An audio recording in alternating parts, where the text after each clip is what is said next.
Sveiks, skatītāji! Šoreiz Google dokumentos apskatīsim iespējas ievietot diagrammas, kā mēs to varam izdarīt, kā mēs varam modificēt un no kurienes mēs dabūnam šajā gadījumā datus.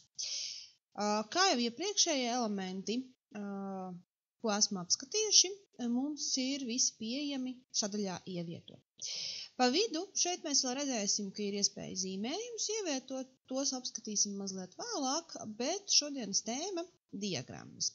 Diagrammu izvēlnē redzēsim, ka mums ir vairākas iespējas. Mums ir 4 diagrammu varianti – joslu diagramma, stabiņu diagramma, līniju un sektoru. Un ir iespēja no pakalpojuma izklājlapas ievietot arī citu tipu diagrammas, ja tādas kaut kur jau ir uztaisītas. Tad 2 varianti. Vai nu es taisu un ievadu datus pats, vai arī attiecīgi izmantoju jau gatavu diagrammu, kas ir izveidota kādā citā dokumentā, šajā gadījumā Google izklājlapās un saglabāta mūsu diskā. Mans variants ir tāds, ka es tomēr izvēlēšos diagrammu veidot un diagrammu ievietot uzreiz jau šeit, tad uzreiz Google dokumentos, un tad ir iespēja izvēlēties no 4 pieejamiem veidiem. Vispopulārākās un zināmākās diagrammas, plašāk izvēlēties šajā gadījumā pamat dokumentā nebūs, tad no šīm arī jāizvēlas. Mūsu gadījumā ir tā, ka es izvēlos taisīt diagrammu par dažādu zīdītāju skaitu Latvijā, balstoties uz jau izveidotu tabulu, uz jau iepriekš izmantotiem datiem, tikai šajā gadījumā viņi mums būs jāievieto diagrammā pašā. Izvēlos vietu, norādu ar kursoriņu, kur tad es šo diagrammu veidošu, klikšķinu uz izvēlētās diagrammas veida, un šajā gadījumā jums tiek ievietota, varētu teikt, tāds diagrammas templates, kuru ir iespējams rediģēt, ar kuru ir iespējams strādāt. Kā tad tas notiek?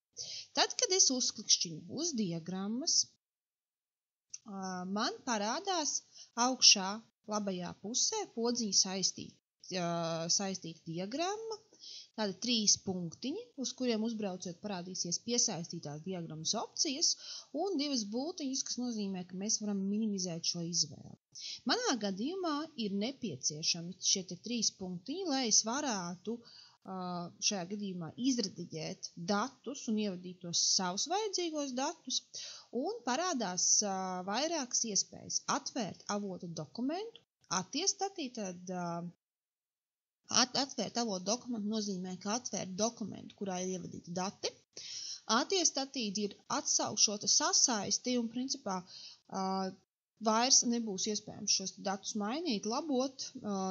Ja tas ir nepieciešams, to dara pašās beigās, bet es kaut kā neieteiktu, jo reizēm sanāk situācijas, ka tā diagramma tomēr vēl mazliet ir jāparediģē, varbūt kādā reizē mainās izkārtojums, varbūt mainās krāsas, varbūt mainās dati, un tad, ja mēs esam šo te visu atsaistījuši un izveidojuši viņu tikai šajā variantā, mums ir diagramma, kuru vairs labot nevar, tad būs jātaisa no jauna. Un var apskatīt arī sasaistītos objektus. Es šajā gadījumā klikšķināšu uz atvērt avotu dokumentu.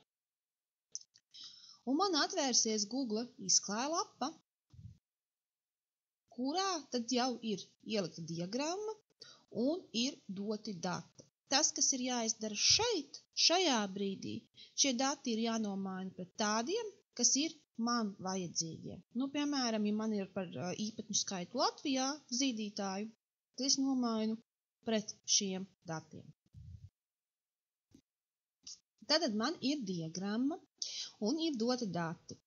Un tālāk, tad es nokopēju tos datus, kas man ir nepieciešami. Šajā gadījumā es ņemšu tikai tos dzīvnieku nosaukumus, ielīmēju, un es redzu, ka man parādās visi šie dati. Tāpatās došos atpakaļ un izmantošu šo te pēdējo sadaļu, kur man ir īpatņu skaits. Kāpēc šajā gadījumā nekopēju augšā nosaukumu, jo nosaukums mums ir par 2 šūniņām, tā kā mēs tur sapludinājām kopā. Līdz ar to mēs viņu īsti neredzēsim uzreiz visu kopā. Īpatņu skaitu, ja man ir nepieciešams, es varu pārkopēt pēc tam kā tekstu un vienkārši ielīmēt augšējā šūniņā, un viņš mums parādīsies. Šajā konkrētajā situācijā es redzu, ka man paliek pāri, jeb lieka ir viena šīta sadaļa, periods 2. Ko tad es daru?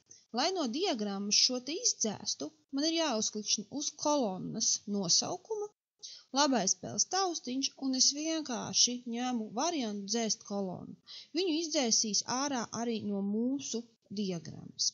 Nu, un tad šobrīd, paskatoties uz diagrammu, liekas, ka mums tie dati 2 vietās varbūt nav ielasījušies. Patiesībā ielasījušies ir, bet viss ir atkarīgs no tā, kādas vienības mums tiek izmantotas. Tā kā mums gan pie Eirāzijas lūša, gan pie Eirāzijas vāveres ir diezgan mazs īpatņu skaits, līdz ar to viņu mums parāda ļoti mazā skaitliskajā vērtībā. Ja šeit tas skaitlīts būtu daudz lielāks, nu, piemēram, eksperimentēsim, tad šo te stabiņu vajadzētu ielasīt un parādīt. Tad pamēģināsim, kas notiek. Nu, šajā gadījumā es skatos, ka man datus neielasa. Tad es ieteiktu pārrakstīt ar roku un skatīties, kas notiek, vai nav nepareiza datu vērtība. Nu, piemēram, ieliktas atstarpes vai ielikt simbolu, ko mēs varbūt neesam uzreiz pamanījuši, bet kas neļauj diagrammai izveidoties. Un šajā gadījumā pārrakstot skaitlīti ar roku, izņemot ārā tukšumzīmi, arī viņš parādās mums diagrammā. Nu, un tad tālāk ir par to diagrammas pašas sakārtošanu, lai mums viņa būtu smuka un lai mums viņa būtu tāda, kāda mums ir nepieciešama. Nu, un tad, principā, ko es varu izdarīt? Visas šīs kārtošanas lietas notiek šeit pat izklājlapā, dubult klikšķis uz diagrammu un labajā pusē atverās kārtošanas opcijas. Piemēram, uzklikšķinot dubult klikšķi uz nosaukumu, man ir iespēja nomainīt diagrammas nosaukumu, gan šeit, gan arī labajā pusē man ir iespēja norādīt diagrammas nosaukumu, tad diagrammas stili, diagrammas nosaukumu, sēriju, apzīmējumu, horizontālās asas, vertikālās asas, režlīnijas un arī dažādas ieskatīšanas lietas, piemēram, ja es vēlos mainīt stabiņu izkārtojumu vai attiecīgi nomainīt diagrammas izskatu, tad izklājlapa šīs lietas piedāvā. Tad šādā veidā mēs savu diagrammu varam izveidot tādu, kādu mēs vēlamies un kādu mums ir nepieciešama. Nu, piemēram, stabiņu krāsas maiņa. Es saprotu, ka man šī maiņa ir vajadzīga, es gribu citu krāsu. Šī būs šajā gadījumā dubult klikšķis uz stabiņu un man parādās sērija. Parādās, ko mēs esam atlasījuši un parādās, piemēram, krāsai, ka mēs viņu varam nomainīt līniju apkārt esošo. Nu, tad visādākas šādas lietas, kas tad man ir konkrēti ar formēšanu.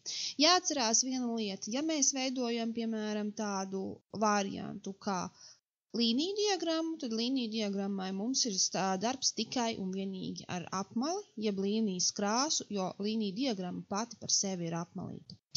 Nu, un tad šajā te sadaļā es varētu mainīt arī apzīmējumu atrašanās vietu, ja man tas ir nepieciešams. Varu attiecīgi mainīt asu nosaukumus.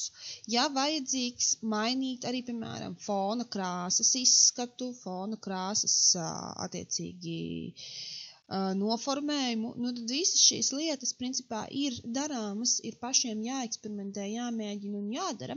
Mēs apskatām tās pamatlietas, kā es varu izveidot, kā es varu atrast šīs opcijas. Nu, un tad, kad diagramma jums ir izveidota, piemēram, nomainīts nosaukums, un es saprotu, ka man viņa ir gatava, man viņa ir jāieliek šajā te Google dokumentā, un es atgriezīšos atpakaļ uz šo te lapu. Es redzu, ka mana diagramma šeit mainījusies nav, bet tajā brīdī, kad es uzklikšķinu, man ir podziņa atjaunot, uz kuras uzklikšķinot, man piešķirās tas stils, kuru es izveidoju izklājlapā. Un šajā gadījumā izklājlapu, ja man vairs nav nepieciešams, varu vērt mierīgi ciet un strādāt tālāk. Nu, un tad paskatīsimies ļoti, ļoti īsi par to, kā izskatās, ja es savu diagrammu uzreiz ievietoju no izklājlapas, kas jau man ir gatava. Nu, tad atkal podziņa ievietot, kad esam atraduši vietu, kur mēs ievietojam diagrammu no pakalpojuma izklājlapa. Nu, un tad jums atvērs jūsu disku, kur jums piedāvās datus, vai jau ar gatavām diagrammām, vai jau attiecīgi ar tikai šiem te datiem. Nu, mēs varam iet cauri, meklēt to atbilstošo dokumentu, atverot šo te dokumentu vaļā, mums ir iespēja šo te visu izmantot. Tā kā strādājam un lai izdodas!